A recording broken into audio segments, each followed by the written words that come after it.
E nesse caso é positivo. Nesse caso é uma interação que traz benefícios, né? O ganho cognitivo que você comentou, quando a gente pensa em tecido, então a gente começou falando de algumas reações que acontecem, que são dependentes de magnésio. A mais conhecida talvez seja o relaxamento e contração muscular, né? Isso é dependente de magnésio, cálcio, fosfato, e isso acontece no cérebro também, tá? Por isso que a gente fala muscular e neuromuscular muitas vezes. Então existem os eletrólitos, o magnésio, uma vez disponibilizado no sistema nervoso central, ele vai atuar diretamente na plasticidade neuronal. Então, o que significa isso em termos também mais coloquiais, mais usuais? A gente melhora a comunicação entre os neurônios. Então, os neurônios são as principais células, né, existentes no nosso cérebro, no sistema nervoso central, e eles se comunicam através de sinapses. Então, um dos estudos do Magtem, né, ele mostra que com o passar do tempo, essas células morrem, elas ficam inábeis, elas perdem a capacidade de interagir entre elas, e uma das estruturas que impede ou que dificulta essa comunicação são as placas mieloides. Tá? Sim.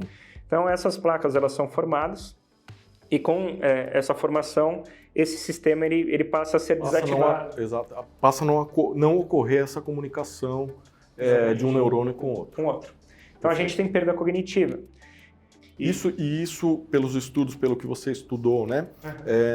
Acontece só no paciente idoso? Isso acontece no paciente que tem algum outro déficit qualquer? A pergunta é ótima também. A gente, quando trata, né, a gente sempre tem discutido isso internamente, enfim, com consumidores, colegas da profissão. A sua pergunta é bem pertinente, porque o item, o magnésio hoje, ele é classificado, né, eu diria globalmente, porque é a classificação principal do Magtem, como suplemento alimentar. Perfeito. Só que ele tem um claim, ele tem uma alegação funcional que é estruturada por estudos científicos. Tá? Então, tem uma base, né? Exato. Se eu não me engano, são 50 estudos já publicados para a molécula, então dezenas de estudos sendo publicados, envolvendo toda a cadeia necessária, bioquímica, estudos in vitro, in vivo e estudos clínicos em humanos. E o resumo disso tudo é que essa perda cognitiva ela acontece de forma natural, tá? Com o passar do tempo, mas ela também pode ter outros interferentes. Então, isso pode sofrer uma intensidade, uma velocidade maior, caso exista alguma condição fisiológica que seja desfavorável, né?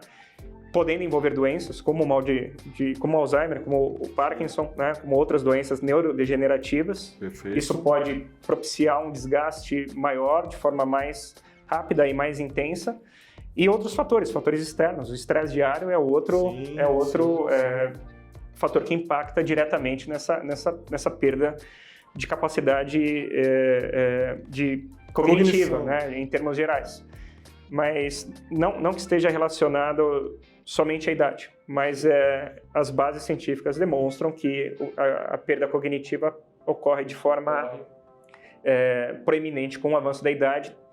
Obviamente que a expectativa de vida do brasileiro tem aumentado em torno de 70, 75 anos, e essa é a etapa na qual a gente tem a maior perda.